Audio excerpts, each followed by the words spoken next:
नमस्ते, म तिलक गुरुङ।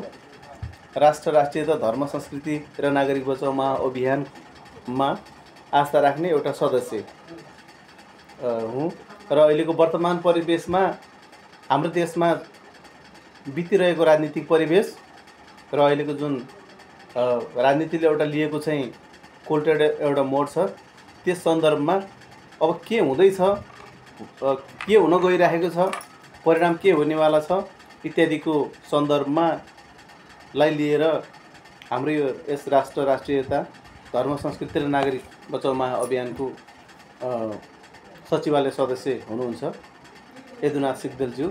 उहाँसँग अहिलेको वर्तमान परिवेशलाई लिएर केही अन्तर्क्रिया कार्यक्रम चाहिँ गर्न गइरहेका छौँ। यस अन्तर्गत म उहाँलाई सर्वप्रथम अहिलेको यस अन्तर्क्रिया कार्यक्रममा स्वागत गर्न चाहन्छु। नमस्ते। नमस्ते। आरामै हुनुहुन्छ? आराम सर। हजुर, जहिले पनि फिट एन्ड फाइन देखिनुहुन्छ? म ठिकै छु, फिट एन्ड फाइन। 26 महिनादेखि लडाइँ लडिरहेको छु, युद्ध लडिरहेको छु दलाल तस्कर माफियाका विरुद्ध, गणतन्त्रका विरुद्ध। हामी 30 सालदेखि उभिएर हामी लागिरहेका छौँ। 26 महिना पार गऱ्यौँ हामीले। हजुर, अनि यसको चाहिँ यस महाअभियानको चाहिँ अन्तर्य उद्देश्य के हो, एकचोटि स्पष्ट पारिदिनु। विशेष गरी नागरिक बचाउ महाअभियान, राष्ट्र राष्ट्रियता धर्म संस्कृति, यो हाम्रो मुलुकको यो पहिचान, भूगोल, यो जुन जात जाति भाषा धर्म, यो सबै जोगाउँदै दाइले उठाउनु भएको हाम्रो आन्दोलनले केन्द्रीय अध्यक्ष दुर्गा प्रसादजीले 79 फागुन 1 गते मेचीमा दियो बालेर राजा ज्ञानेन्द्र विक्रम शाहदेव मक्सुद सरकारबाट दियो बालेर यो देशमा अब फटा दलाली तस्करहरूले 35 वर्षसम्म राज गरे। यो देशमा लुटतन्त्र मचियो।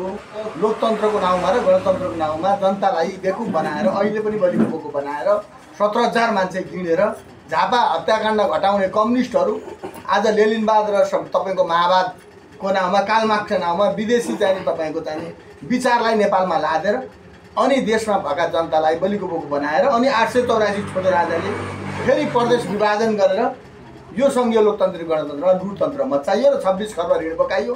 यसका विरुद्ध हामी अब देशमा वैदिक सनातन धर्म कायम गर्ने, राष्ट्र संस्था स्थापना गर्ने, हिन्दू राज्य स्थापना गर्ने र यो देशमा विज्ञहरूबाट मन्त्री बनाउने, प्रत्यक्ष निर्वाचित कार्यकारी प्रधानमन्त्री बनाउने, बालेन, हर्क सम्पाङ र गोपाल हमाल जस्ता मान्छेहरूलाई, स्वतन्त्र साथीहरूलाई स्थानीय तहमा तपाईँको चाहिने विकासका काममा, योजनाका काममा, जनताका समस्याका बिचमा चाहिँ जानुपर्छ र नगरपालिका, स्थानीय पालिका नै यो देशको चाहिने विकासको खम्बा हो। यसकारण दुई तहको सरकार हुनुपर्छ, केन्द्रीय सरकार र स्थानीय सरकार, दुई तहको सरकार बनाउँदै देशलाई 5 वर्षमा कायापलट गर्ने। यी दलालहरूले भने जस्तो स्विजरल्यान्ड र तपाईँको सिङ्गापुर होइन कि हामी नेपाललाई नेपालै बनाउँछौँ, अमेरिका होइन। यहाँ नेपाल फर्स्ट नेपाली हाम्रो केन्द्रीय अध्यक्ष भनेको छ, सोही अनुसार हामी जानेछौँ। यसमा सहकारी ब्याङ्क, लघु वित्तका मिटर ब्याजीका चाहिने तपाईँको पीडितहरूलाई चाहिँ न्याय दिने र ब्याङ्कमा धितो राखेर कर्जा लिनुभएका तमाम देशभरिका नागरिकहरूलाई 20 लाखभन्दा मुनिको ऋण बिना गर्ने, त्योभन्दा माथिको ऋणलाई तपाईँको 25 वर्षको समय अवधि दिएर 5% ब्याज दर कायम गर्ने, जनताका घर जग्गा लिलाम फिर्ता गर्ने, 1500 को नोट टोटल्ली बन्द गर्ने, भएका उद्योग धन्दा देशमा भएका जो राजा महेन्द्रको पालामा खोलिएका उद्योग धन्दाहरू पूर्ण रूपमा खोल्ने र आयातभन्दा निर्यात बढाउने र यो देश सम्पन्न बनाउने र विदेशिएका करोडौँ युवालाई नेपाल फर्काउने, वन जङ्गल जडीबुटीलाई पूर्ण सदुपयोग गर्ने र करको दायरालाई सीमित गर्ने र यो देशमा भएका सम्पूर्ण युवाहरूलाई रोजगार दिने र शिक्षा र स्वास्थ्यमा एकदम सुदृढीकरण गरेर यो देशमा भएका हरेक नागरिकलाई, आम नागरिकलाई आत्मनिर्भर नेपालको परिकल्पना गराउने उद्देश्यका साथ हाम्रो महाअभियान लागिरहेको छ। ठिकै छ। अनि यस महाअभियानले के काम प्रभावकारी भूमिका खेलेको जस्तो अथवा यसको परिणाम व्यवहारमा उत्रे जस्तो लाग्छ त तपाईँलाई? तपाईँले के देख्नुभयो अहिले 26 महिनासम्म? तपाईँको 2046 सालमा प्रजातन्त्र आएपछि 35 दलले के गरे? 2060 सालमा देशमा प्रजातन्त्र आएपछि राजा महेन्द्रले 2021 सालमा भूमि सुधार लागू गरेर 9-10 वर्षमा यो देश बनाउनु भयो। मेची महाकाली हाइवे देख्नुभयो, त्रिभुवन विमानस्थल देख्नुभयो, वीर अस्पताल देख्नुभयो, त्रिचन्द्र कलेज देख्नुभयो, हजारौँ विद्यालय खोल्नुभयो, मठ मन्दिरहरू, तपोभूमिको देश बुद्ध र गौतम बुद्ध सगरमाथा चिनाउनु भयो, यो देश शान्ति कायम गर्ने देखाउनु भयो, हिन्दू राज्य चिनाउनु भयो। राजा महेन्द्रको पालामा यी सबै काम भए। आज नागरिक सरह बाँच्ने आधार आज कहाँ सिर्जना गर्यो यो सरकारले, यो गणतन्त्रका दलहरूले। यी माफियाहरूले सुन तस्करी गरिरहेका छन्। तपाईँ देख्नुभयो, तपाईँको 7 किलो सुन काण्ड मच्चाउने तिब्बतको एउटा व्यक्ति माओवादीसँग साटकाट गरेर अहिले पनि 25 करोड युरो यिनीहरू चाहिँ नि नेपालबाट चाहिँ नि भारत छिराउने, भारतबाट सुन किनेर फेरि तपाईँको चाइना छिराउने र चाइनाबाट सुन किनेर फेरि भारत छिराउने योजनाका साथ त्यो हेर्नुहोस् अस्ति भर्खर 25 करोड पैसा समातियो भनेपछि यो देशमा दुर्गा प्रसादजीले भने जस्तै यो क्रीडा स्थल बनेको छ, इपी सेन्टर बनेको छ। यो चाहिँ नि तपाईँ राजनीतिक दलहरू व्यापारी केन्द्र बनाएका छन्। अहिले पनि मैले पार्टीका साथीहरूलाई के भन्छु भने तपाईँहरू अब दलका नेताको पछाडि लाग्नु छोड्नुहोस्। तपाईँहरू दलका पछाडि लाग्दा यो देशमा कार्यकर्ता पाल्ने नाउँमा तपाईँको चाहिँ चुल्टे मुन्द्रे ट्यापे यिनले देश चाहिँ नि बिगारेको तपाईँहरूलाई हामीलाई यस्तै बनाएको। नागरिकलाई सच्चा नागरिक, इमान्दार नागरिक नबनाइकन यिनीहरूले हामीलाई नागरिक होइन, यिनले लुट्न सिकाए, चोर्न सिकाए, ढाँट्न सिकाए, ठग्न सिकाए। आज नेपाली कहाँ इमान्दार देख्नु? आज विश्वका कहीँ पनि हाम्रो पासपोर्ट बिग्दैन, कहीँ पनि हाम्रो नागरिकता बिग्दैन, कहीँ पनि हाम्रो चाहिँ तपाईँको चाहिँ इमान्दारिता बिग्दैन। आज देश यस्तो बनाए यिनीहरूले, खण्डहर बनाए, जाति भाषा लिङ्गमा विभेद बनाए र वर्गीय युद्ध बनाए। तपाईँको धर्म युद्ध तपाईँको चाहिँ अब सुरु हुने तयारी गर्दैछन्। यतातिर राई लिम्बूहरू उभिरहनु भएको छ, पश्चिमा साथीहरू उभिरहनु भएको छ। तामाङले आफ्नो अधिकार खोजिरहेछ, तामसालिङ प्रदेश चाहियो भनेको छ, नेवारले नेवा चाहियो भनेको छ। यस्तो खालको विखण्डित खालको हाम्रो यो जात जाति भाषा 123 जाति 126 भाषा भएको यस्तो मुलुक, यो एउटा सिङ्गो नेपाललाई आज यिनीहरूले खण्डीकृत गरेर लुट्ने काम गरिरहेका छन्। यसकारण पनि हाम्रो यी दलहरूप्रति, यी कम्युनिस्ट र कङ्ग्रेसहरूप्रति एकदम घोर विरोध छ। यिनीहरू यो देशमा खानका लागि, लुट्नका लागि यिनीहरू चाहिँ आएका हुन्। यिनीहरूले मान्छे मारेर, ज्यान मारेर यी अपराधीहरूले सत्ता चलाएर आज देख्नुभयो, आज नागरिकहरू, म आफै पनि लोकतन्त्रबाट आँखा गुमाएँ। हामीले के पायौँ?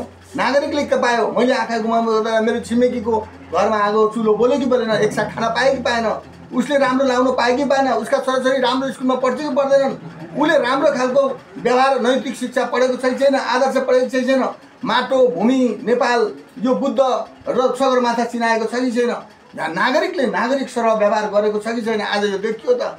आज यसकारण आज हामीलाई शिशु कक्षादेखि 12सम्म अङ्ग्रेजी एबिसिडी पढाउने, अनि क्रिस्चियनिटी बनाउने, अनि देशभरि तपाईँको चाहिँ सब चर्चहरू बनाउने र हामीलाई धर्ममा युद्ध लडाउने काम विदेशीहरूसँग यिनीहरूले साथगाँठ गरेर यिनीहरूले यो देशमा धर्मको व्यापार गरिरहेका छन्। जात जातिको चाहिँ तपाईँको हामी जस्ता अपाङ्गहरू, द्वन्द्व पीडितहरू, धेरै गरिबहरूको नाउँमा यिनीहरूले चाहिँ माई खाने भाडो बनाएर डलरको खेती गरिरहेका छन्। युएसआइडी लगायतका विश्व ब्याङ्कहरूसँग यिनीहरूले नोटको कारोबार गर्छन्। यिनीहरू यस्ता खालका चाहिँ धन्दा चलाएको हुनाले हामी नागरिक अब हामी बाँच्न चाहन्छौँ, यही देशमा उर्वर भूमि बनाउन चाहन्छौँ। यसकारण दुर्गा प्रसादले भनिरहनु भएको छ, देश सकिएको छ, देश लुटिएको छ, यी दलाललाई लख्नुपर्छ र देशमा अब श्री 5 ज्ञानेन्द्र वीर विक्रम शाहदेव राजगद्दीमा आएर मात्रै शान्ति सुव्यवस्था कायम हुनेछ, देशमा पुराना उद्योग धन्दा चल्नेछन् र हिन्दू अधिराज्य कायम हुनेछ र यो देशिङको नेपाल बन्नेछ, सबै जात जाति भाषा धर्मलाई मिलाएर लानुहुनेछ भन्ने उद्देश्यका साथ दुर्गा प्रसादले यो अभियानको सुरुवात गर्नुभयो। ल ठिक छ। अनि यहाँले अघि उदाहरण लिएर आउनुभयो, ठाडे माओवादी भन्नुभयो र उहाँहरूले गरेको गतिविधि, त्यसका कारणले यहाँ परिस्थितिमा आइपरेको परिणाम अनि राजाको कुरा पनि सँगसँगै सतहमा उठाउने हो। यहाँले उदाहरणमा लिएर आउनुभयो।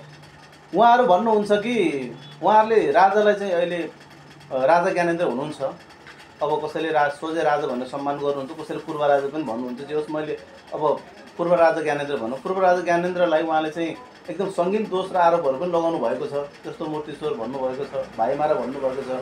अब त्यो सन्दर्भमा यहाँलाई भन्नु के छ र उहाँहरूले पनि त्यसको चाहिँ प्रतिक्रिया स्वरूप चाहिँ 15 गते हामी पनि यसलाई रोक्ने र छेक्ने आन्दोलन गर्छौँ, हामी पनि काम हुन्छ, हामी तयारी छौँ, त्यो किसिमको कुरा चाहिँ उहाँ होइन, हामी तयारी छौँ। र त्यसबारेमा चाहिँ यहाँलाई के लाग्छ? उहाँहरू रोक्न सफल हुनुहुन्छ? राजा ज्ञानेन्द्र चाहिँ राजावालाहरूले राजावादी जुन भन्नुभएको छ, उहाँले त्यो यद्यपि राष्ट्रवादी पनि भन्नुहुन्छ आफूलाई, यसमा चाहिँ अब कसको पल्ला भारी होला जस्तो लाग्छ यहाँलाई? सुन्नुहोस् न, अब पल्ला भारी कुरा त हामी विजयको नजिक पुगिसकेका छौँ। अब नारायण हिटीमा राजा ज्ञानेन्द्र विक्रम शाहदेवलाई हामी श्रीपेश लाउने तयारीमा छौँ। यो हाम्रो युद्ध हो, अन्तिम युद्ध हो।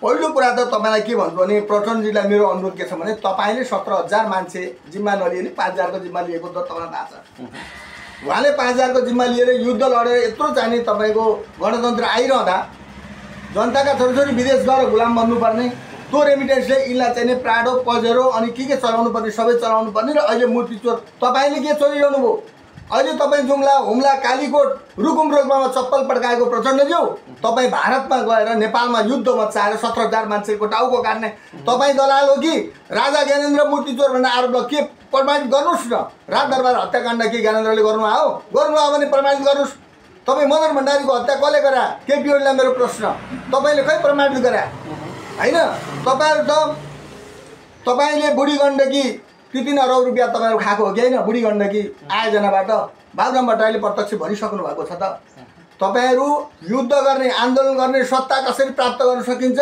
नेता कसरी भइन्छ प्रधानमन्त्री कसरी बन्न सकिन्छ कति पटक बन्न सकिन्छ भन्ने खालको जुन उदाङ्ग प्रस्तुत गर्नुभएको छ यो कदापि अब नेपाली जनतालाई सही छैन प्रचण्डज्यू अब तपाईँ भाग्ने बेला आएको छ ओलीज्यू तपाईँ अब भाग्ने बेला आएको छ लखटिने बेला आएको छ शेरबहादुरजी खबरदार तपाईँ टिकापुरमा काण्ड तपाईँसित छ अरू तपाईँको यो नोटबन्दीका काण्ड तपाईँसित छन् शेरबहादुरजी तपाईँको चाहिँ यो भुटानी शरणार्थी काण्ड तपाईँसित छ आर्जु भाउजूसँग छ राष्ट्रिय भाउजूसँग छ यस कारण तपाईँहरू अब तयार हुनुहोस् तपाईँहरूका दलका विरुद्ध अब राष्ट्रिय झन्डा बोकेर लाठा बोकेर जनता काठमाडौँ सडकमा आउँदैछन् यस कारण तपाईँहरू होसियार खबरदार अब कुनै माओवादी कुनै कङ्ग्रेस कुनै एमाले हुँदैमा कुनै छुट छैन त्यो पुरानो धङधङ्गी अब छोडिदिए हुन्छ अब हतियार लिएर हो भने हतियार लिएर सही कलम लिएर हो भने कलम लिएर सही विचार लिएर हो भने विचार लिएर सही नागरिक बचाउ अभियान सडकमा तपाईँहरूसित जे पनि गर्न तयार छ हाम्रा राष्ट्रवादी साथीहरू तयार छन्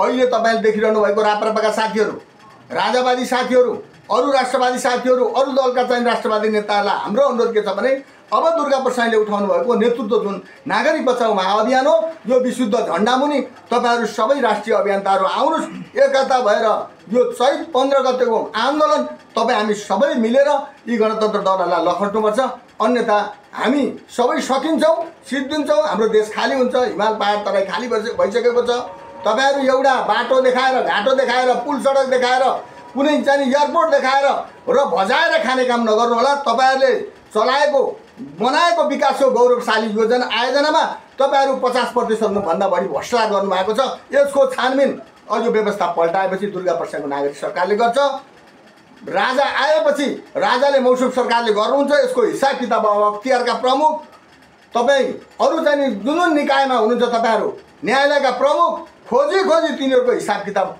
अब हामीले गर्छौँ यसकारण हामीलाई सेनाले पनि साथ दिनुपर्छ यो बेलामा सेना भनेको नागरिकको सेना हो यो सेना भनेको कुनै कङ्ग्रेस एमालेको सेना होइन सेना भनेको नागरिकको सेना हुनुपर्छ 3 करोड नेपाली जनताको सेना हो यसकारण सेनापतिलाई पनि मेरो अनुरोध के छ भने जनता पिल्सिए छन् अत्तालिएका छन् सडकमा रुवाबाजी छ जनताहरू खान पाएका छैनन् भौतारिएको छन् रोजगारको लागि विदेशी झोला बोकेर जानु परेको छ यसकारण पनि तपाईँ हामी सबै मिलेर सेनाले पनि त्यो दिन हामीलाई साथ दिनुहुनेछ 15 गते हामी तपाईँहरूलाई सल्युट गर्न चाहन्छौँ त्यो तपाईँको बन्दुक बोरियोको बन्दुक सेनाले अब ती भ्रष्टाचारलाई अब सल्युट गर्ने होइन कि त्यतैतिर बजाउनुपर्छ यिनीहरूलाई भन्ने कुरा मैले सेनापतिलाई पनि प्रधान सेनापतिलाई पनि मैले यहीबाट अनुरोध गर्न चाहन्छु होइन यस कारण पनि हजुर ठिक छ अर्को सन्दर्भमा सन्दर्भ अलिकति बदल्नु आजभन्दा करिब 1 हप्ता अगाडिसम्म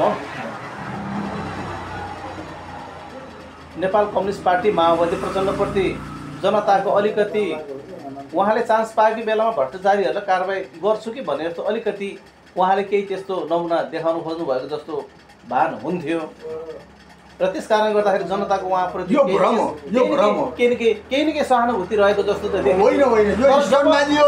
जब राजा र राजावादी अथवा राष्ट्रवादी यद्यपि राजावादीले हामीलाई राजावादी नभन्नुहोस् हामी राष्ट्रवादी हौँ किनकि राजा राष्ट्रवादी हुन्छन् भन्ने तर्क दिनुहुन्छ उहाँहरूले यसर्थ जब उहाँहरू उत्कर्षमा चाहिँ यो मुद्दा र यो उछाललाई चाहिँ उहाँले उत्कर्षमा लिएर आउनु भयो र राजावादीहरूको पल्ला अलिक गरुङ्गो अलिकति बढी सङ्गठित जस्तो धेरै मान्छेहरूको मन जितेर चाहिँ धेरै मान्छेहरूलाई उहाँले चाहिँ समेट्न सक्नु भएको जस्तो सतहमा जब देखिन थाल्यो व्यवहारमा पनि देखिन थाल्यो राजा जहाँ जानुहुन्छ मन्दिरमा विमान चढेर चाहिँ उत्रिँदाखेरि अथवा कतै सफर गर्न जानु हुँदाखेरि त्यहाँ जब मान्छेहरूको हजारौँको उपस्थिति चाहिँ थामी नसँग भिड देखिन थाल्यो त्यसपछि एकाएक आएर चाहिँ प्रचण्डजीले चाहिँ आवेशमा आएर चाहिँ उहाँलाई चाहिँ राजालाई चाहिँ भूतपूर्व राजालाई चाहिँ सङ्गीन आरोप लगाउनु भयो जस्तो मूर्ति चोरदेखि लिएर चाहिँ भाइमारा भने चाहिँ यद्यपि राजावादी अथवा राष्ट्रवादीले चाहिँ यो निराधार आरोप सक्छ भने पुष्टि गरेर चाहिँ देखाउनु नि त। यसरी निराधार देखाउनु पर्यो नि त, निराधार गर्नु पाइँदैन नि त। यसरी प्रचण्ड एकाएक आवेशमा आएर यस्तो किसिमको उत्तेजक र यो के हो भने यस्तो किसिमको मर्ने बेलामा कमिलाको पनि सङ्गीत पखेटा पलाउँछ। यहाँको भनाइ के छ? मर्ने बेलामा पखेटा पलाउँछ। अहिले यिनीहरू पहिला हामी समाजवादीहरू एक हुन्छौँ भन्नुभयो, पछि कम्युनिस्टहरू एक हौँ भन्नुभयो, पछि गणतन्त्रहरू एक भएर अब लड्नुपर्छ राजावादीहरूसँग अथवा चाहिने अभियन्ताहरूसँग, दुर्गा प्रसाईसँग, नेतृत्वसँग, अरूसँग भनेर उहाँहरू लागिरहनु भएको छ। तपाईँहरू कमजोर भइसक्नुभयो। तपाईँहरूलाई 35 वर्षमा अवसर दिएको हुन् नेपाली नागरिकले। अब तपाईँहरू अवसरबाट वञ्चित भइसक्नु भएको छ। जनताको नजरमा तपाईँहरू नाङ्गिसक्नु भएको छ। तपाईँहरूले कति कमाउनुहुन्छ? अरब कमाउनुहुन्छ, खरब कमाउनुहुन्छ। जनतालाई अझै पनि तपाईँहरूले चुसिरहने, जनताले ठगिरहने, जनतालाई मारिरहने, जनतालाई चाहिँ सिधै तपाईँको नङ्गाइरहने के हो तपाईँहरूको? यो तपाईँहरूको यो विचार अब यो नेपालमा लागू हुँदैन। यो कार्ल मार्क्सको विचार होस् कि लेनिनको विचार होस् कि महाभारतको विचार होस्, कुनै पनि विचार अब यो देशमा लाग्नेवाला छैन। यो भूगोल सुहाउँदोवाद हुनेछ, भूगोल सुहाउँदो राष्ट्रियता हुनेछ, पहिचान हुनेछ, हाम्रो देशको नेपाल सुहाउँदो अनुसारको विकास हुनेछ। यसकारण हामी बाँच्न चाहन्छौँ। हामी देशमा भाषा, धर्म, संस्कृति बचाउन चाहन्छौँ। यो नेपाललाई, तपोभूमिलाई बचाउन चाहन्छौँ। तपाईँहरू किस्तामा बेच्नु हो। तपाईँहरूले 8 सालमा कोसी बेच्या हो कि होइन? तपाईँहरू गण्डकी 8 सालमा बेच्या हो कि होइन? तपाईँहरू 51 सालमा महाकाली सम्झौता गरायो कि 51-52मा? तपाईँहरू के बेच्न सक्नु? अहिले लिपिधारा बेच्या हो कि होइन? गिर्जाबाबुले कालापानी बेच्या हो कि होइन? त्यो हामीलाई एक थाहा छ हिसाब किताब। यसको हिसाब किताब 70 वर्षमा अहिलेको जुन यो तपाईँको यो 35 वर्षमा जे तपाईँहरू बेच्नुभयो नि, यो बेचेको हिसाब किताब हामी फिर्ता ल्याउँछौँ। भारतसित नि फिर्ता ल्याउँछौँ, चाइनासित भए चाइनासित नि फिर्ता ल्याउँछौँ। यसकारण मेरो मोदीलाई अनुरोध छ, मैले चाहिँ अहिले आदित्यनाथ योगीलाई पनि अनुरोध छ, तपाईँहरू हिन्दूको नाउँमा हामीलाई फेरि दुर्गा प्रसादलाई नेतृत्वमा ल्याएर उचालेर फेरि तपाईँहरू दुर्गा प्रसादलाई प्रयोग नगर्नु होला। हामी दुर्गा प्रसादलाई प्रयोग गर्न दिँदैनौँ। दुर्गा प्रसाद निडर मान्छे हो, साहसी व्यक्तित्व। उहाँका कुराहरू केही तलमाथि हुन सक्छन्, तर राष्ट्रियता र धर्म संस्कृतिको विषयमा, जनताका पीडितका विषयमा एकमत हुनुहुन्छ। मलाई लाग्छ दुर्गा प्रसादजी फेरि भारतसित गएर मलाई फेरि प्रधानमन्त्री देऊ भनेर जानुहुन्न। मलाई लाग्छ जानुभयो भने उहाँ पनि नाङ्गिनुहुन्छ, होइन भने उहाँसँग त्यस्तो अठोट अहिलेसम्म 26 महिनादेखि छ। दुर्गा प्रसाद निडर, साहसी व्यक्तित्व। यसकारण राजाले पनि उहाँलाई विश्वास गर्नुभएको छ। अरू राप्रपाहरूले पनि संविधानमा सिग्नेचर गरेर गणतन्त्र स्वीकार गरेको अवस्था छ। विधानमा यिनीहरू राज संस्था र हिन्दू राज्य बोक्ने राप्रपाहरू, अनि त्यहाँ चाहिँ भित्र गएर चाहिँ लोगो लगाएर भत्ता खाने, अनि त्यसपछि बाहिर आएर चाहिँ नि हामी चाहिँ हिन्दू राज्य र राष्ट्र संस्थाको पक्षमा छन् भन्ने ज्ञानेन्द्र साईज्यू तपाईँ धेरै पटक सदनमा कुर्लिनुभयो। तपाईँका कुरलाई हामीले देख्यौँ। तपाईँ जुम्लाको एउटा नागरिक हिसाबले बस्दै तपाईँलाई सांसद बनाए त्यहाँका जनताले। तपाईँले त्यहाँको स्याउ बेच्नुभयो, त्यहाँका गरिब किसानलाई बाटोघाटो दिनुभयो, तर बेलुका सुत्ने बेलामा राम्रोसँग निद दिनु भएन। तपाईँको त्यहाँका गरिब जनतालाई रोजगार दिइसक्नु भएको छैन। त्यहाँका जनताको लागि केही गर्नुभएको छैन। एउटा आवाज त तपाईँ दिनुभयो, तर तपाईँ गणतन्त्रभित्र, संसदभित्र तपाईँ कुर्लनुभयो। तर तपाईँले भनिरहनु होला हामीलाई बहुमत दिएदेखि हामी गर्छौँ भन्ने होला, तर तपाईँहरूले गर्नुहुन्न। यो व्यवस्थाभित्र तपाईँहरू गर्न सक्नुहुन्न। यसकारण पनि दुर्गा प्रसाईले यो व्यवस्था होइन, यो अब व्यवस्था पल्टाएर अब नयाँ व्यवस्थामा जाने हो। यसकारण पनि तपाईँ हामी सबै मिलौँ भन्नुभएको छ। ज्ञानेन्द्र साईजी, धवल शमशेरजी, विक्रम पाण्डेजी, राजेन्द्र लिङ्गदेलजी, तपाईँहरूलाई पनि मेरो के अनुरोध छ भने केशर बहादुरजी, कमल थापाजी, भालकृष्ण नेउपानेजी, जजमान गुरुङज्यू, जो हुनुहुन्छ तपाईँहरू सबै राष्ट्रवादी नेताहरू मेरो अग्रज हो। मैले देशको लागि लडेर मैले आँखा गुमाएँ पनि मैले विचार गुमाएको छैन, मेरो आफ्नो हैसियत गुमाएको छैन, मेरो आफ्नो धाडा गुमाएको छैन, माटोप्रतिको माया गुमाएको छैन। म नि 26 महिनादेखि परिवार छोडेर म कहिले भोकै कहिले चाहिँ तपाईँको जुम्लादेखि, हुम्लादेखि, कालीकोटदेखि, तपाईँको रुकुम रोल्पादेखि, तपाईँको चाहिँ यता पूर्वमा भएका चाहिँ धरानदेखि तपाईँको झापासम्म हामी चाहिँ इलामसम्म म पुगेँ। मेरा साथीहरू मलाई धेरै सहयोग गर्नुभएको छ अभियानमा। यसकारण पनि मैले चाहेको के हो भने तिलकजी, अब यो देशमा 15 गते व्यवस्था बदलिन्छ। 15 गतेको लागि सबै देशभरिका साथीहरूलाई, सबै जिल्ला अध्यक्षहरूलाई, केन्द्रीय कमिटी साथीहरूलाई तपाईँहरू अब अनिवार्य रूपमा काठमाडौँमा जानको लागि र तपाईँहरूले एउटा जिल्लाबाट कम्तीमा 50 गाडीदेखि 200 गाडीसम्मका गाडीहरू लिएर तपाईँहरू उपस्थित हुनुहोला भन्ने कुरा मैले अनुरोध गर्न चाहन्छु, सबैलाई निवेदन गर्न चाहन्छु। अब व्यवस्था ढल्छ। अनि माओवादीहरू आफैमा विभिन्न किसिमको विगतको समयमा विभिन्न कुराहरूमा चाहिँ कन्फ्रन्टेसन आएर उहाँहरू टुट्नुभयो फुट्नुभयो एकदम खुद्रा खुद्रा रूपमा सानोतिनो चाहिँ आकार र साइजमा रहनु भएको उहाँहरू पनि अहिले एकत्रित भएर अब वाम गठबन्धन हुनु पर्यो यो स्वार्थको हो नि त हामी विचारको लागि हुनु पर्यो युनाइटेड हुनु पर्यो युनाइटेड भएर उभिनु पर्यो भनेर उहाँहरू प्रचण्डजी शक्तिमा जाँदा 8वटा टुक्रा माओवादी बनाउने अहिले चाहिँ नि आफू जेल पर्छु आफू लखटिन्छु आफूलाई अब चाहिँ नि तपाईँको झुन्ने आउँछन् मलाई देशबाट लखट्छन् नेपाली जनताले भनेपछि अनि चाहिँ समाजवादी गठन गर्ने अनि कम्युनिस्ट पार्टी एक हुनुपर्छ भन्ने अरू साथीहरूलाई पनि उचाल्ने मान्छे अब उचाल्ने काम बन्द गर्नुहोस् प्रचण्डजी मेरो अनुरोध छ विप्लवजीलाई बाबुरामजीलाई तपाईँहरूको धङधङ्गी अब बन्द गर्नुहोस् ल ठिक छ उहाँहरू यसरी सङ्गठित भएर अब एक ढिक्का भएर उभिनु पर्यो र साथसाथै कम्युनिस्ट वाम गठबन्धनको नाममा एक ढिक्का भएर बलियो भएर उभिनु पर्यो कहाँको कम्युनिस्ट देख्नुभयो कम्युनिस्ट हुन् कम्युनिस्टका खोल ओढेका दलाल हो नि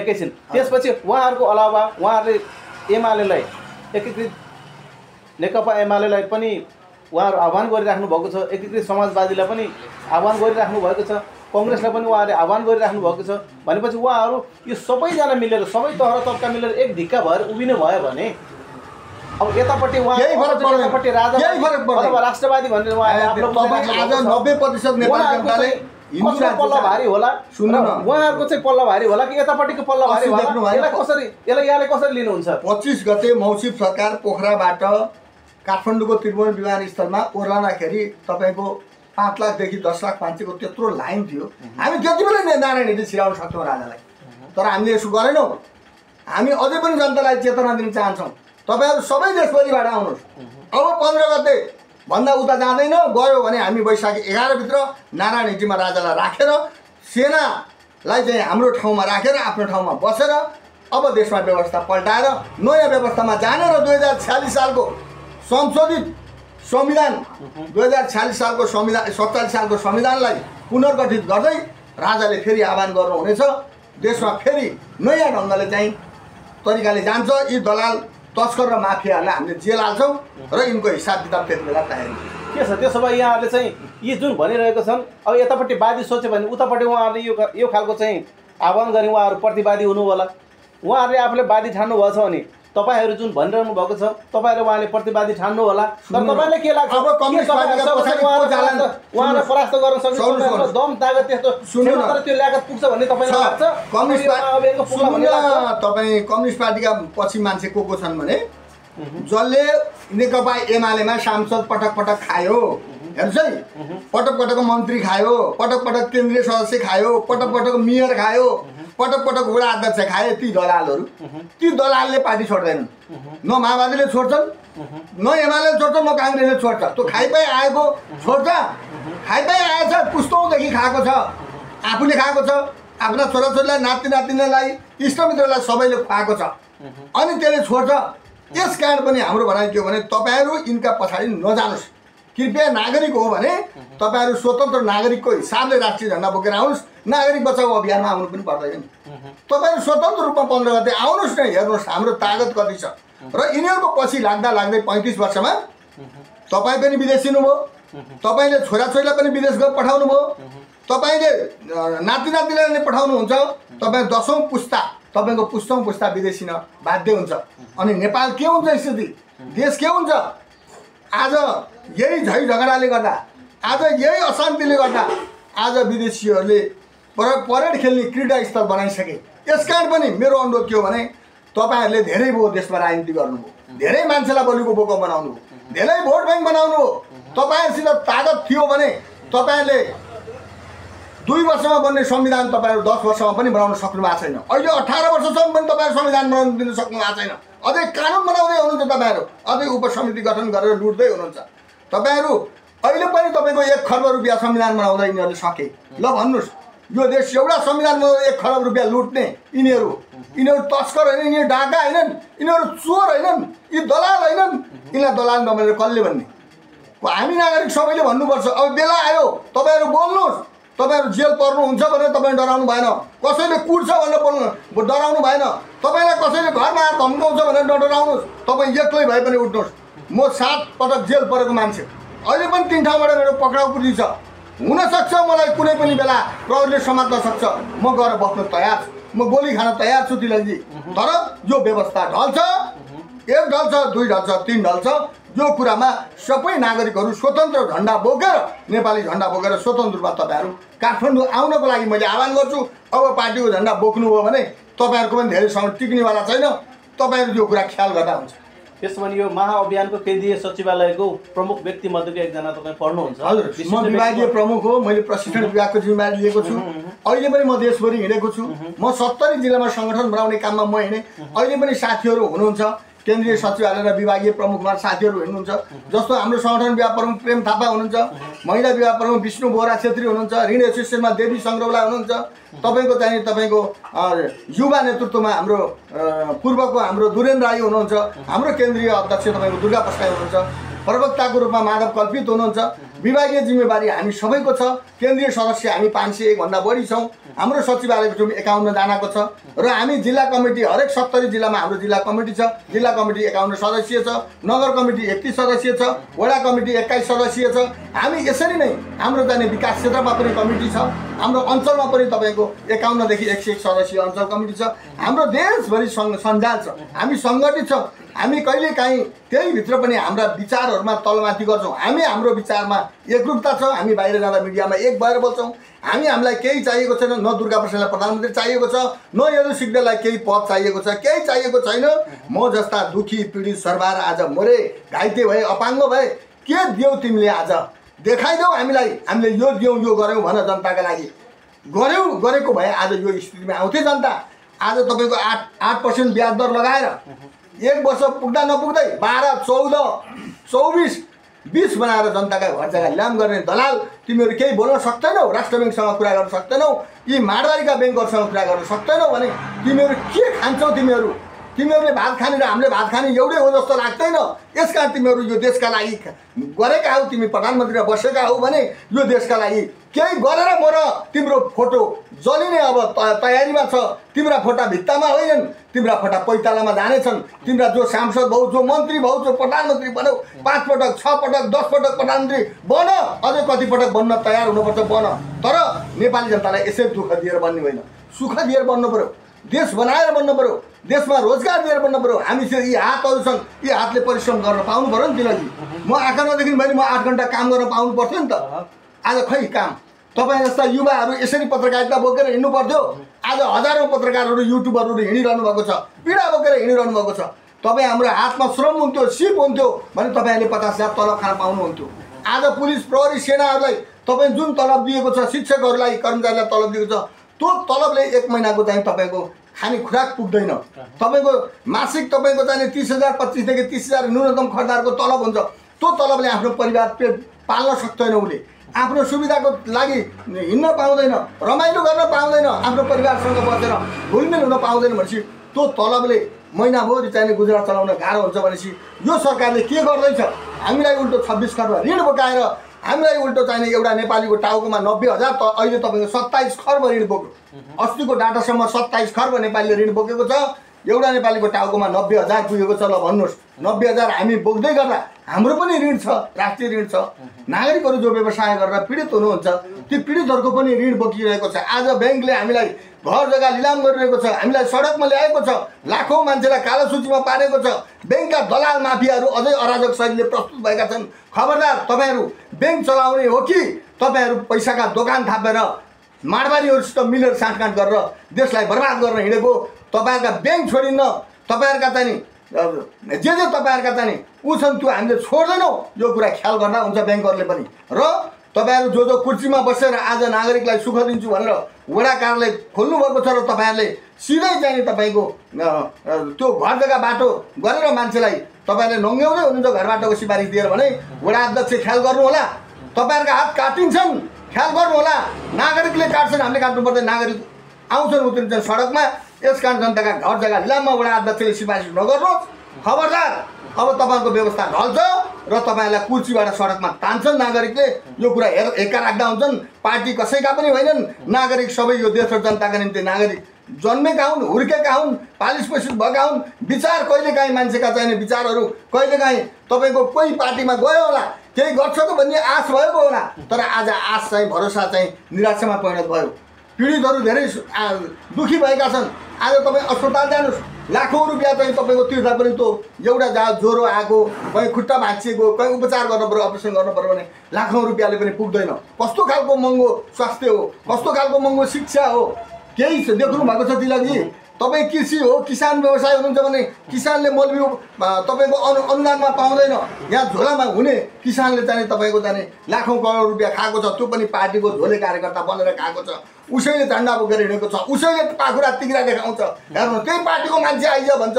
मलाई अहिले याद आइरहेको छ मङ्सिर 7 2079 मङ्सिर 7 को घटना याद आयो मलाई। 80 साल मङ्सिर 7 गते ऋषि धमलाले मलाई एउटा इन्टरभ्यू लिनुभएको थियो। त्यो इन्टरभ्यू 3 गतेको इन्टरभ्यू थियो। इन्टरभ्यू लिँदाखेरि मलाई एकजनाले आँखा नदेख्ने, त्यो त मुन्टो काटियो हुन्थ्यो। मुन्टो काट्न तयार छ यदु सिक्दैन। 17,000 त मुन्टो काटौ कति काट्छौ? हेक्का राख, मुन्टो काट्ने हो भने गर्दन तेर्छौँ, तयार छौँ। तर यसको जनताको हिसाब किताब ल्याएपछि तयारी छौँ हामी। तर जनताको हिसाब किताब दिएनौ भने यो गर्दन तिमीहरूको लागि फेरि तयारी हुनुपर्छ तिमीहरूको, होइन तिलकजी? अब तिमीहरू पनि तयारी गर्दन तेर्साएर बस, होइन भने आम नागरिकहरू अब काठमाडौँ आउँदैछन्। हेक्कार होस्, सबै व्यवसाय पीडितहरू जो गाडी व्यवसाय हुनुहुन्छ, पठाउ व्यवसाय हुनुहुन्छ, ट्याक्सी व्यवसाय हुनुहुन्छ, विभिन्न व्यवसायमा रहनुभएका साथीहरू, तपाईँहरूले ब्याङ्कले तपाईँहरूलाई सताइरहेको छ। अब तपाईँहरू लुक्ने होइन, अब खुल्ने बेला आएको छ। सडकमा आउनुहोस्, अब 15 गतेको आन्दोलनमा आउनुहोस्। यो 62-63 को आन्दोलनभन्दा यो विशाल आन्दोलन हुनेछ। यो 62-63 आन्दोलन जनआन्दोलन भाग 2 हो भने अब भाग 3 हो। यो व्यवस्था विरुद्धको आन्दोलन हो। हामी यी दलालहरूलाई लखट्यौँ भने मात्रै हामी अब शान्ति र सुख पाउँछौँ भन्न चाहन्छु। ल ठिकै छ। अन्त्यमा अघि यहाँले उद्धरणमा यस महाअभियानको केन्द्रीय संयोजक दुर्गा प्रसादजीको नाम लिनुभयो, त्यस्तै अन्य केन्द्रीय जिम्मेवारीमा रहनुभएको व्यक्तिहरूको नाम पनि लिनुभयो। यहाँ पनि स्वयं केन्द्रीय सचिवालयको महत्त्वपूर्ण जिम्मेवारीमा हुनुहुन्छ र यहाँ यस महाअभियानमा सम्बद्ध राजा चाहियो, धर्म र मौलिकता संस्कृति मूलक चाहिँ हामीलाई परिचय र पहिचान चाहियो भन्ने पक्षधरहरू एकातिर हुनुहुन्छ। के तपाईँ र तपाईँ सम्बन्धित यस महाअभियान र महाअभियान सम्बन्धित व्यक्तिहरूसँग त्यो तागत छ जसले चाहिँ यसको लक्ष्य र उद्देश्यभन्दा परतिर गएर चाहिँ प्रतिपक्षीको भूमिका हामी पनि खेलेर कहाँ ल्याउन दिन्छौँ, कहाँ हुन दिन्छौँ, कहाँ साकार हुन दिन्छौँ, विफल पारेर छोड्छौँ भनेर उहाँहरू पनि त्यो किसिमले आँकेर चाहिँ त्यस किसिमको चाहिँ उहाँहरू पनि म्यानेजमेन्ट अथवा चाहिँ उहाँहरू पनि आफ्नो योजनामा हुनुहुन्छ, रणनीतिमा हुनुहुन्छ। के उहाँहरूलाई चाहिँ यहाँहरूले अथवा यहाँहरू र यहाँको महाअभियानले चाहिँ परास्त गर्न सक्छ र यहाँहरूले चाहिँ लक्ष्य र उद्देश्य चाहिँ सफल पार्न सक्नुहुन्छ भने किन लाग्छ र त्यो तागत छ? अब यसो छ, दुईटा कुरा, एउटा राष्ट्र संस्था पक्षधर, अर्को गणतन्त्र पक्षधर। गणतन्त्र यो देशमा छँदै छैन। गणतन्त्र भएको भए चीनको जस्तो गणतन्त्र हुनु पर्थ्यो, क्युबाको जस्तो हुनु पर्थ्यो। तपाईँको चाहिँ भारतको, इभन भारतमा पनि तपाईँ हेर्नु हो भने अहिले अरबौँ मान्छेहरू धनी छन्, अरबौँ मान्छेहरू व्यवसायिक छन्, अरबौँ मान्छेहरूले रोजगार प्राप्त गरेका छन्। त्यहाँको नैतिकवान, आदर्शवान हाम्रा भारत महान भनिन्छ। तर यहाँ त्यो छैन। नेपाललाई फुटाउने, लुटाउने के गर्न पर्ने हो? यहाँ नेपालीहरू पनि पैसामा बिक्ने, पदमा बिक्ने, प्रतिष्ठामा बिक्ने यी भोका नाङ्गा कम्युनिस्ट र काङ्ग्रेसहरूलाई हामीले सांसद बनाएछौँ, मेयर बनाएछौँ, मन्त्री बनाएछौँ, मुख्यमन्त्री बनाएछौँ र यो देशमा आज यो अवस्था भोग्नु पर्यो हो नि त नेपालीले। यसकारण तपाईँ हामी अब बिक्ने होइन, देश र जनताको निम्ति लडेको हो, अझै पनि लड्छौँ। शरीरमा एकपट्टि रगत हुने बेलासम्म, सास हुने बेलासम्म हामी लडिरहन्छौँ। तपाईँले भने जस्तो हामी युद्धको मैदानमा गएको व्यक्ति तपाईँ 25 गते देखिसक्नुभयो। हाम्रो उपस्थिति एउटा राजा मात्रै उपस्थिति हुँदा लाखौँ मान्छेको उपस्थिति छ भने हामी घोषणा गरेर हामी मैदानमा आउँदा मलाई लाग्छ त्यहाँ 10 लाख मान्छेको उपस्थिति हुनेछ। सबै साथीहरू आउनुहुनेछ। तपाईँहरू सबै अब पार्टीभन्दा माथि उठेर राष्ट्र र राष्ट्रियता बचाउन आउनुहोस्। दुर्गा प्रसाई एउटा सामान्य मान्छे तपाईँले नठानिदिनु होला। दुर्गा प्रसाई विचारको मान्छे हो। दुर्गा प्रसाईले बिउ रोपेको झन्डै 2 वर्षभन्दा बढी भइसक्यो। उहाँले रोपेको बिउ र उहाँले रोपेको विचार अहिले पनि हरेक जनताका मनमनमा छन्, गुन्जिरहेका छन्। तपाईँहरू आफूलाई पार्टीभन्दा माथि उठेर आउनुको निम्ति मैले आह्वान गर्दछु। र जुन कुरा तपाईँ तिलकजी उठाउनुभयो, यी समाजवादीहरू, कम्युनिस्टहरू, कम्युनिस्टै होइन के कुरा गर्नु भने कम्युनिस्ट र काङ्ग्रेसको कुरा गर्ने। अहिले शक्ति कमजोर हुँदा यिनीहरू एकीकृत भएर गणतन्त्र जोगाउन लाग्ने, अनि यी चाहिँ बलिया हुँदाखेरि चाहिँ एक अर्कामा काटमार गरेर चाहिँ शक्ति हत्याएर 5 वर्षको व्यवस्था, 5 वर्षमा हुनुपर्ने चुनाव यिनीहरू प्रधानमन्त्री फेरिनुपर्ने प्रधानमन्त्री 6 महिनामा 8 महिनाभन्दा नटिक्ने होइन, यिनीहरू सत्ताको सिङ्गोरी खेल्ने होइन, यी त ओदाने पार्टी नै हुन्, पालै पालो रोटी सेकेर खाने ताओमा होइन। यी ओदाने पार्टीहरूको कुरा नगरौँ। अब कुरा के गरौँ भने मैले राष्ट्रवादी साथीहरूलाई मेरो अनुरोध के हो भने राप्रपा अरू जुन राष्ट्रवादी साथीहरू हुनुहुन्छ तपाईँहरू अब एक आएर दुर्गा प्रसादजीलाई सहयोग गर्नुहोस् एकपटक, किनभने यो बिउ रोपेको दुर्गा प्रसादले हो। तपाईँले राजा निर्मल निवासमा बसिरहँदा तपाईँको मेचीमा दियो बाल्दाखेरि राजा तपाईँ आउनु पऱ्यो, दियो बाल्नुहोस्। देशमा अराजकता मचियो, पीडितहरू झुन्डिएर मरे, यो देशमा हिन्दुत्व हरायो, धर्म हरायो, संस्कृति हरायो, देश हरायो भनेर राजालाई लगेर दियो बालेपछि यो देशमा राजा सबैका साझा बन्नुभएको छ, मनमनमा छाउनु भएको छ राजा ज्ञानेन्द्र विक्रम शाहदेव। अब तपाईँले एकचोटि तपाईँले सत्ता लिनुपर्छ, बागडोर सम्हाल्नुपर्छ। यो देशमा राष्ट्र संस्था कायम भए मात्रै राष्ट्र र राष्ट्रियता बच्छ भन्ने कुरो मैले कङ्ग्रेसलाई पनि भन्न चाहन्छु। कङ्ग्रेस तपाईँहरू पनि बिपीले भन्नुभएको थियो राजा माथि राखेर मात्रै, राजा र बिपीको टाउको जोडेर मात्रै देश रहन्छ, राष्ट्रियता रहन्छ भनेर बिपीले नि भन्नुभएको काङ्ग्रेसलाई याद छ कि छैन? अहिले तपाईँहरू माओवादीले जनयुद्ध गरेर 17,000 मान्छे मर्ने र मार्ने भएपछि हामीलाई गणतन्त्र नि ठिक छ भनेर तपाईँहरू फेरि टाउको जोड्न जानु हो। ओलीजी बैलगाडाबाट गणतन्त्र आउँछ भन्ने ओलीजी फेरि गणतन्त्रमा गएर जानु हो। हुनसक्छ म पनि कुनै बेला कम्युनिस्ट भएँ, भ्रम भएछ, म कम्युनिस्टको मान्छे रहेनछु।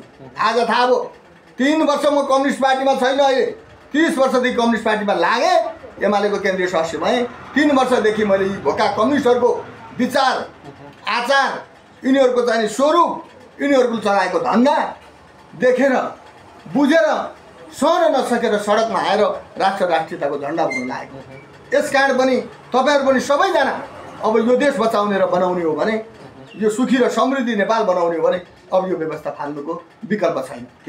अच्छा ठिक छ। आफ्नो महत्त्वपूर्ण जिम्मेवारीको स्तर केन्द्रीय सचिवालयको तर्फबाट आदरणीय तपाईँ यदु सिद्धलज्यूले राष्ट्र राष्ट्रियता धर्म संस्कृति र नागरिक बचाउ महाअभियानको तर्फबाट यसले बोकेको लक्ष्य यो के थियो, आज के चल्दैछ र एकदम सन्निकट समय जुन यो 2081 साल चैत्र 15 गतेको दिनमा जुन एउटा निर्णायक आन्दोलन गर्ने र एउटा निर्णयार्थ परिणामको निर्णयार्थ चाहिँ गर्ने भन्ने जुन एउटा ठुलो आन्दोलन छ, महाआन्दोलन छ, महाअभियानको महाआन्दोलन छ, त्यसमा चाहिँ तपाईँले बोकेको लक्ष्य र महाअभियान जुन तपाईँ आबद्ध हुनुहुन्छ यो महाअभियानले बोकेको लक्ष्यमा चाहिँ सफलता मिलोस् तपाईँ र तपाईँहरूलाई र त्यो किसिमको उत्साह हौसला जोस जाँगर पनि मिलोस् र तपाईँहरूलाई सफलता मिलोस् भन्दै यहाँले दिनुभएको महत्त्वपूर्ण समयको लागि धन्यवाद व्यक्त गर्दै बिदा हुन चाहन्छु। धन्यवाद। हस्, नमस्कार। धन्यवाद। नमस्कार। तो आपको पूरा 40 मिनट को हेलो सर।